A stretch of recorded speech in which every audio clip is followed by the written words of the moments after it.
Forgiveness and accountability of action by others. Are they related? On a spectrum. Do you push them for accountability or do you forgive? How do you forgive without being a pushover? Well, let's talk about this idea with Dan Holman, an entrepreneurial farmer from Luseland, Saskatchewan, Canada, with Holman Farming Group. Dan, welcome to the group or to the Well, chat. welcome, Andre. Nice to be a part of it. All right, we've already done take two, and we're okay with this. We're going to keep moving on because I'm in it now. Yeah. So me and you, we know each other through Strategic Coach. We also know John Warkentine, also through Strategic Coach, but he's been on the podcast a few times with his very smart intellectual observations of life. You two were having a conversation a few months back, I believe, about accountability and forgiveness, if it was on a spectrum. Now, what John explained really intrigued me. I don't have much more details than that. And since you came up with this concept or thought a lot more about it, I wanted to have this discussion with you and suss this out. So explain to me forgiveness to accountability spectrum. And, what do you mean by that? Thanks, Andre. I don't think I can take credit for the concept. I think it's just from years of talking with people and trying to map it out with my head. And I'm sure I picked it up in a book or somewhere, but I don't remember where it came from. But it's just when John came out for a visit to our farm a few months ago, him and I were just driving around musing about different situations and relationships, and there's always conflicts or conversations or different things come up, and one of the ways that I like to frame different conversations or situations with people is how do you deal with these types of conflicts? Do you forgive immediately? Do you hold someone accountable? And what does that look like? And it almost feels like you're can be in the middle between the two, but they're definitely on a spectrum, somewhat related to each other. What do you mean by spectrum? Like, I think a lot of people are, it's either one or the other. That's the Yeah. first thing that came to mind. But now you're saying there's a middle ground? I think if you draw, in my mind anyway, if you could draw an arc, like an arch, like the St. Louis Arch between the idea of accountability and the idea of forgiveness, you're always kind of between the two, inching towards one side or the other. And for me, when you think of a situation, when you have to deal with something, you can either just choose to ignore it and not do forgiveness or accountability, which would put you kind of at the top of the arch. Right. But as you reach down to one side or the other, you're making a decision about which way you want to go forward with this particular situation. I also think you can, it's kind of, as I was thinking about this morning over coffee with my wife, and I think you can also apply it to how you treat yourself as well. Like, Yeah. if you've done something, do you hold yourself accountable for the actions you did? And then once you start to take those steps for being accountable for what you actually did do, then I think you're able to forgive yourself for maybe something you didn't do right or wish you would have done differently.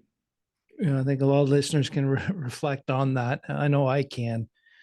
I think that's where sometimes we get um, our negative self-talk. I guess that's the way of looking at it, is we're keeping ourselves accountable for something that doesn't make sense, where we should be just be forgiving ourselves and just say, let it go and move on. Mhm. So why is this forgiveness and accountability on the spectrum? I think because it's not an absolute, it's a gray area. You can't always just hold someone accountable for an action without thinking about what the next steps are. Because sometimes you won't get resolution from it if they don't actually believe that they did something wrong. Right. Like you, so you can hold someone accountable, and you believe you're right in the situation, that you're righteous enough to be able to hold them accountable. But what's their side of the story? So in what I'm hearing is, in a way, we can hold them accountable, but yet forgive them at the same time or at a different time frame. I guess you could also look at a different time frame. Yeah, I would think that's right. And and there's probably different degrees too. Like there's the I almost think of like a resolution where you both sit down and talk about something, and you both really hash out what happened and have this fantastic conversation, and you've basically said all the issues that were wrong, and completely held each other accountable. So then now you can move over to the forgiveness spectrum. But Mm-hmm. not all things end in that particular, where both parties leave completely satisfied with the outcome. So if we're really stuck on keeping someone accountable, we can be either push them away or make a situation worse. Make the situation, my thought just ran away from me. So if we keep them accountable and push too hard, we can make the situation work. Have them react a lot worse on you. But then the other end of the forgiveness is, what comes to mind right away is, do I forgive all the time just to make the world happy or just make the situation easy? But then that could be a level of pushover, or a lot of people would think, if I keep forgiving, I'm a pushover. Yeah, if you just automatically in your mind in a situation say, you know what, I just don't want to deal with this conflict, I'm just going to forgive the person right now, you likely haven't come to any kind of resolution for the particular situation you're dealing with.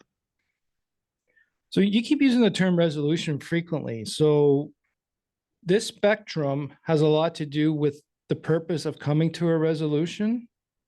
I would think so. Like that's how I frame it, because it's like at the end of the day, I want people to be happy to be around me, and I want to have good conversations and enjoy being with people. I mean, there's certain situations where maybe you don't ever come to a resolution with somebody that did something, because usually you have to make the decision between holding someone accountable and forgiving them because of something that happened. Right. It's usually a result from from a a situation. It's not usually something you can need to even think about unless something has happened. So is this spectrum, what do you think? Like, I'm hearing two different things. Either like, is the goal to always come into a resolution, or is this spectrum applicable only when there's a resolution attained, or can it also be applicable if there is no resolution? That's a good question. This is definitely pondering. I'm not really sure if it does ever have to always come to a resolution. I'm thinking of a situation where maybe you were friends with somebody, and then they did something, and you didn't think you could ever really be friends with them again. So they decided, you know what, they did this. I don't know if I can ever really hold them accountable for it because they don't think they did anything wrong. But also, I don't know if I can ever really forgive them. So you just choose not to be in that relationship with them anymore. Well, that's a resolution in a Yeah, way. not making a decision, still making a decision. It is, yeah. So I guess in a way, you got two options for a resolution: to stay in the relationship, or the resolution is to move away from the relationship. Yeah, and a relationship can be with an employee, can be with a partner, or friend, Yeah. I guess a anything. conflict requires some sort of relationship. Yeah, that's right. So, like, the one thing that John did say about this is, how does the desire to hold others accountable affect one's ability to forgive, especially nowadays where it always seems to be someone else's fault and not a lot of people are taking ownership or responsibility for their own actions? I like that. Someone told me many years ago, like when you point the finger at somebody, you've got three pointed back at you. Right. And I think it's really there's three times as much coming back at you as there is somebody else, and I think it's easier to just point the finger at someone else and say they did this to me, this is their problem, without actually looking at maybe what you did to cause the situation. But also, it's not healthy also to be too narcissistic and to think that you control everything too. But do you think there's a lot of people nowadays, or maybe throughout our 44 or 5 decades on this world here, that, we need to hold people accountable? There seems to be a drive towards holding others accountable, but not taking accountability ourselves, and not forgive, or less likely to forgive. I think it's a bit of a rabbit hole going down holding yourself accountable. It's a lot harder to do that than try to push the blame onto others, whether it be government or there's oodles of people to push or institutions that said, oh, they wronged me in some way, and to make up excuses. That's easier than saying, hey, what did I do to get myself in this position to have this problem? So I'm not sure if it's any different than it was years ago, or if it's just more um, More on yeah, social media. yeah, I'm not really sure either if that's the case. I mean, it's easier to point the fingers because you got more things that you can maybe point at. Well, I think the way you said it, I think is really good because I think you're right. I don't think it's changed. I think it's just been the way the human race is wired. Self accountability is very hard and difficult to do. And it takes honest, real work and courage to do that. Admit that I'm wrong, admit that I screwed up. Or, yeah, sorry, I crashed into you because I ran a red light. Mhm. Yeah, Usually they would blame the red light and it didn't flash quick enough. I don't know. So, yeah. because the other thing too is when I was just pondering about this without actually understanding what you guys were thinking about, because I was really liked about that concept. It just it sparked me thinking without it didn't really need to for you to explain what you're thinking about. It just made sense and clicked. And my one question to you was, okay, we just kind of touched on it. So, like, what do you think? How do you think societal, and cultural norms influence our views on accountability and forgiveness? Maybe that's what's changed with time. It seems like there's less tolerance for the gray areas in life. It seems like conversations tend to get to either black or white, like this left or right, right or Mm-hmm. wrong. Like there's just not much patience for arguing in the middle of something, or acknowledging that there's not actually an absolute right answer for a Mm-hmm. situation. Like, so I think that that plays into a little bit, because there's in a lot of situations there is no cut and dried right answer. And so that's why the spectrum between accountability and forgiveness has to be there. Like, you maybe never get to a point where you completely forgive somebody or completely hold someone accountable, and that's actually the proper um, resolution. Right. So that's what a lot of conversations around the last, I don't know, a lot since COVID started, but polarization of views, no middle ground. So in a lot of cases, there is no spectrum. It's just black or white, red Hmm. or blue. Yeah. And you're right. The ones who want to dabble in the middle are definitely becoming a minority, because that means that requires you to have an open mind and to be open to the opportunity that your thinking is incorrect or there's a different view. Might not agree with it, but at least you can get an understanding. I guess the whole thing is not getting a clear understanding of either side of the spectrum. Even with this accountability and forgiveness, and you need to have some sort of understanding of the other point of view or But experience. And yes, okay, maybe they screwed you, they messed you up. In their mind, they don't think it wasn't their fault. But if we actually take a look to see what they saw or what they're feeling, maybe there is a truth that they don't see they faulted, but it still hurt me. mhm. So we got to come to some sort of compromise, or, yeah, how accountable do we hold them versus forgiving them? Or maybe this is what it's about, is how much is it more about me making sure how much am I going to hold them accountable versus or when I'm going to forgive them? Do I keep them full accountability and no forgiveness and say, either they have a come to Jesus moment and say, oh, I get it, sorry. Or do I just completely forgive them and let them trample on me? Or just say, hey, I'll test the waters and see how accountable they feel, or Mhm. at least be aware it messed me up. They may not accept it, but now I can forgive And if it, I want to keep that relationship going, which was another parameter we set earlier, right? yeah, and it can be an iterative approach too. Like, it's not just a one and done. Like, it could Mm. be okay when you forgive them, it shows a little bit of vulnerability on your part, which then maybe causes them to reflect on what they did. Hmm. Um, and then you just go back and forth a little bit, and then something new comes up, and it doesn't necessarily have to just be a one shot situation. Are you referring to the same conflict or future Yeah, conflicts? same Okay. conflict. And sometimes it's like an onion, you just got to peel layers back to start getting to it. But until you actually open up about being able to forgive them or carry on, you can't start peeling layers back. I think you I think you're right. It is an onion. The conflict is an onion, but Hmm. no one out there wants to peel the onion anymore. So Hmm. how far are you willing to go? I know I Yeah, do. I usually want to see what's going on. But I, I'm I not. I know that. I really value that about you, is that you get into it and let's talk about it, because you have to start with talking. You can't just deny it. Yeah. And I guess too with the, mental health is a whole different ball of wax with this, but um One thing I did like about this concept is the difficulty some people have with forgiving when they are focused on holding others accountable for their actions. What advice would you give someone who's holding on to resentment because they feel the need for accountability hasn't been met yet?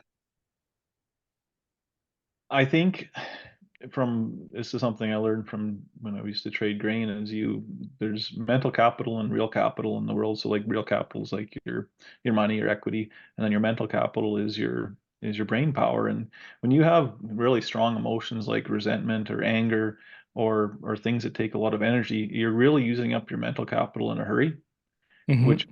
you really don't have the brain power to actually start to process things you need to deal with. Yeah. So you really have to value the the if you like as an economist, I always like looking at things in terms of trade-offs. So do you really, is it worth holding someone completely accountable and making sure that the anger, that rage, or whatever was bottled up inside of you, to make sure they're answering for what they did, is that really worth your mental capital you're losing? You're maybe not making good decisions somewhere else. So what I would say for a suggestion is to make sure you're making that calculation in your head, or that trade-off. Like, is this really the the hill that I want to die on, per se, or like, do I really want to dig in for this? Is it worth it? Yeah, but I completely agree with what you said. Yet the challenge with that is when did you flip from rational mind to emotional mind? Because when you're into full emotional mind, you're most likely you're dysregulated, and the rational mind is not stopping you to, manage that mental capital. Hmm. So I guess it's a key is how early can you get it or have that mental capacity to be able to handle it versus if it's low mental capacity, you're just going all out emotional mind and no rational reasoning, which would push people to be more about, I'm going to hold you accountable till hell and high waters versus, well, you're accountable, but let's talk about this. Hmm.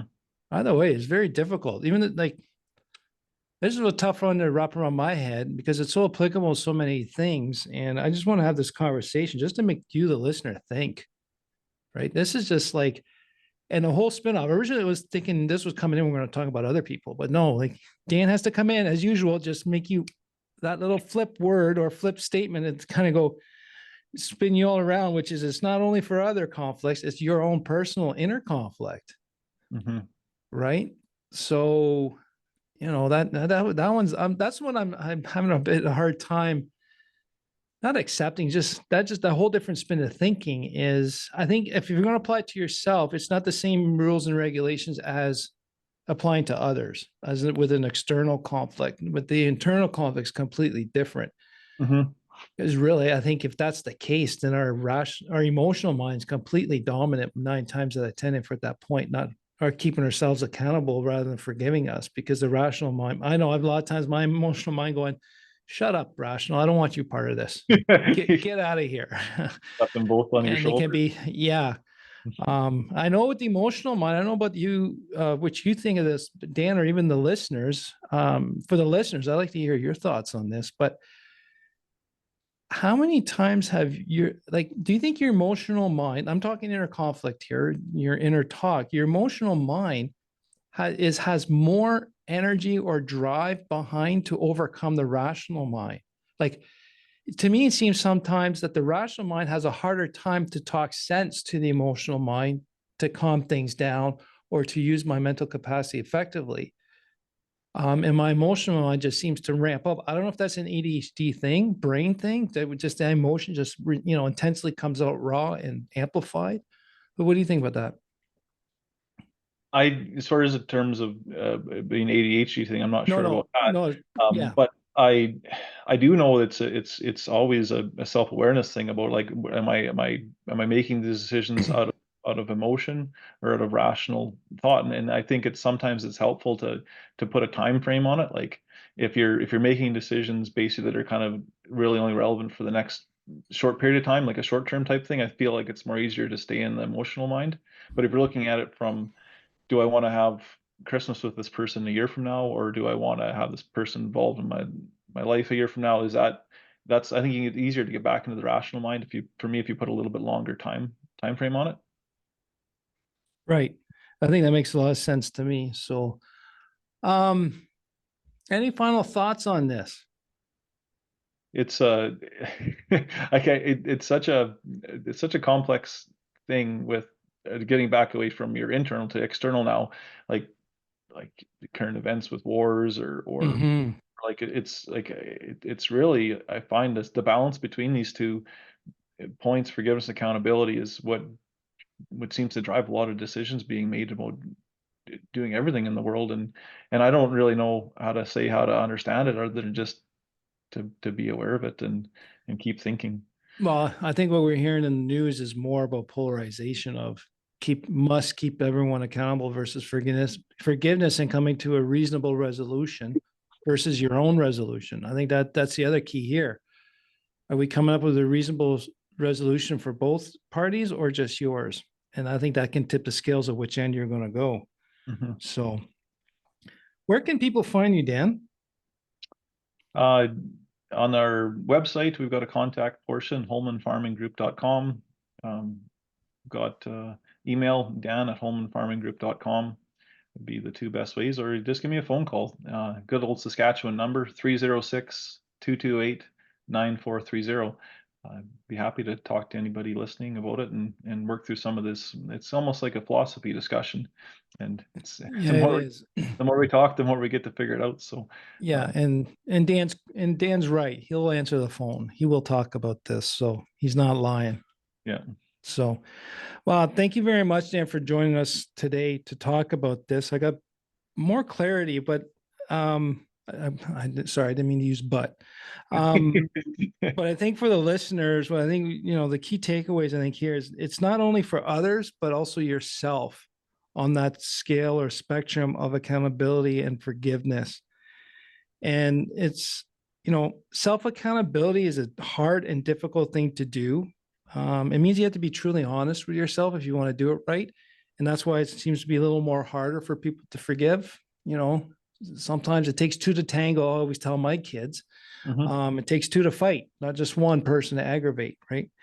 And then, like, why I respect you a lot, Dan, is because, like you said, to start peeling the onion, you need to start talking, and not only talking, but listening as well to the other side openly. And I'll make big changes on that.